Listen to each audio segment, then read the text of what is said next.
Καλησπέρα και ευτυχισμένο το 2026. Είναι 4 πρώτου στη 1 η ώρα το βράδυ περίπου.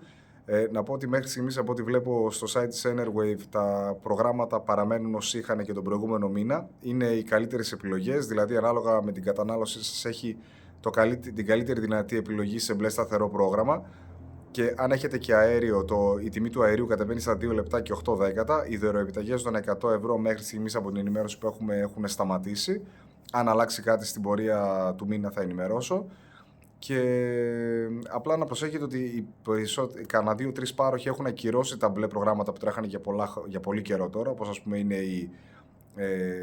η Πρωτέργεια και η Energy, δηλαδή τα έχουν ακριβήνει λίγο ή τα έχουν τροποποιήσει.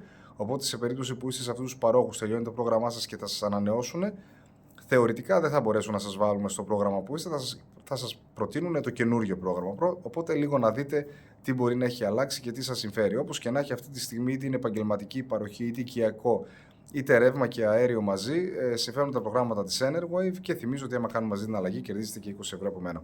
Καλή συνέχεια.